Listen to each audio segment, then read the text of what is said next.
My GPS guide monotonously relayed to me as I hazardously drove my Honda Civic down the narrow and pitch-black roads of Swan Vale, a vast woodland town located up in the mountains of northeastern Pennsylvania.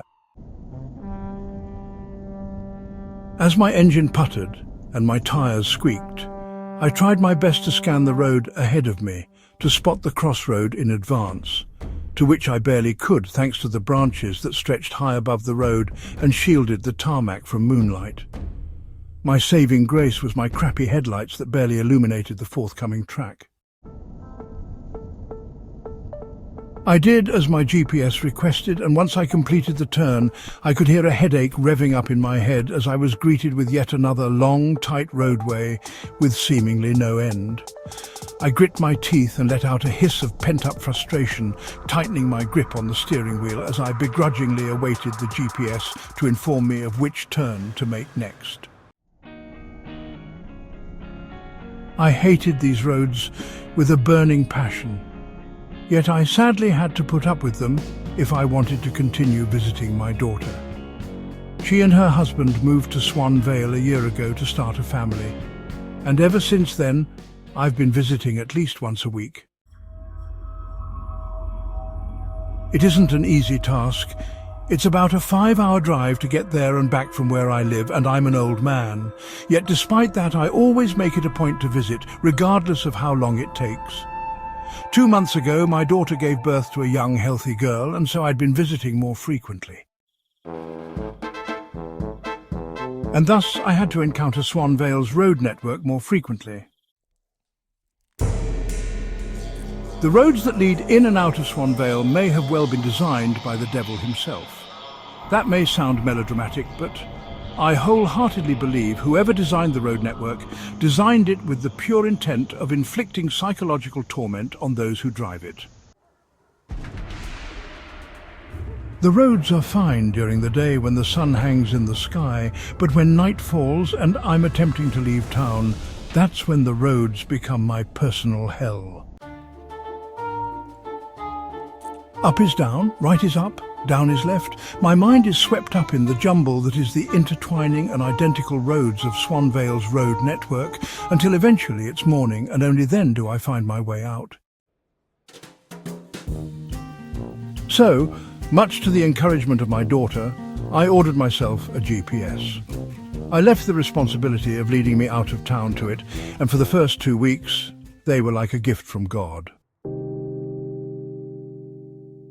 No more did I spend entire nights circling the outer woods of Swan Vale with no sense of direction. Instead, I was now managing to leave the town in a matter of minutes with the help of the GPS's mapping function and directions. Soon I found myself fully relying on it and trusting its every word. Until that night. On the preceding crossroad, continue straight. I'd been driving for 2 hours, and irritation was beginning to spike in me as an exit was still nowhere in sight.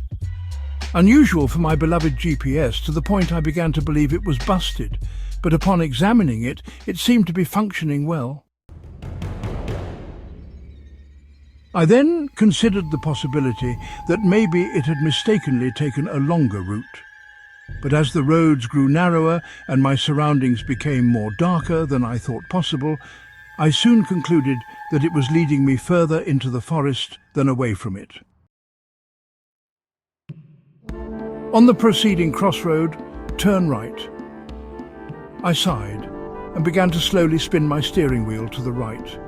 I was almost at my wit's end and contemplating whether to just head back and find my own way out, when I soon found out that the GPS's instruction hadn't ended yet. And feed me. I slammed the brakes instantly, jolting forward in my seat and nearly smashing my head off the dashboard as my car came to a sudden, violent halt. At first I thought someone had snuck into my car and whispered into my ear from the back seat due to how unfamiliar and close the voice sounded. So I frantically looked around my car for the perpetrator until eventually pinning it to the GPS. I soon glanced forward through my windshield and registered what was stood in front of my car. Darkness. That may sound obvious. Of course there would be darkness, it was night. But this darkness was not your average sort. Not the sort you can shine a light at to make it dissipate. No, this darkness was absolute and foreign. Like it had a form, despite it being just the absence of light. Like it was an ocean of oil, but with none of the shine or glint it usually holds. The hue of my headlights just sunk into its towering form as I gazed at it with a deep primal sense of dread boiling in my stomach, like I was prey to whatever was in front of me. If I hadn't slammed my brakes in that moment, I would have most surely driven head-on into that darkness that blocked the road. What I did next was idiotic in hindsight, but I suppose incomparability makes you more primed for investigation, despite any flashing warning signs there may be. I got out of my car. My loafers thudded against the tarmac road as I approached the darkness. I stopped a few inches away from it, not that foolish to make contact with it. I stared into that vast sea of blackness that filled my view as I tried my best to understand what it was I was looking at. Then I felt it, a breeze. Not unusual for a cold January night, of course, but it wasn't a cold breeze, it was quite the opposite. Hot, parched, overwhelming to the point I had to choke back bile from shooting up my throat onto the road. It took me a few seconds to process what it truly was that just wafted onto me, as it was no breeze. It was a breath. The darkness was breathing on me. Feed me. I heard the GPS demand from back in my car, this time louder and angrier, animalistic even. My fight-or-flight response instantly kicked in. Immediately I raced back to my car seat, slamming the door behind me as I began to frantically reverse back the way I came. Feed me! Demands began to tumble out of the GPS's speaker in an unbroken, slurred chain. It almost sounded desperate, as it did hateful, as I backed up down the road, taking the occasional hazardous glance forward. The darkness didn't move. I don't think it even could, but it did protest. Feed me, feed me, feed me, feed me. I retraced my tracks as the demands became deafening to the point I grasped the GPS and tossed it out the window. Yet the demands continued, but through the radio this time, and with more howling voices joining the crescendo of desperate demanding. Feed us, feed us, feed us, feed us. With my head twisted around as I maneuvered backwards, I could see that down at least one road, at each crossroad, there was that familiar darkness. Fear gripped me so badly in that moment I thought that my heart may fail. I recklessly swerved around the corners of each crossroad I encountered, each time in the opposite direction of the dark. Feed us. I back-ended the occasional tree trunk and almost nearly swerved into a couple of ditches, but I kept moving, until eventually I found myself in the car park of a 24/7 diner. Exhausted, I think I fell asleep upon finding a parking spot. As I began to doze off, I heard my radio crackle out a few words before I fell into a deep slumber. So hungry, so cold, so alone. Lost, lost, lost. Feed us. It's been 2 weeks since then, and I haven't been back to visit my daughter.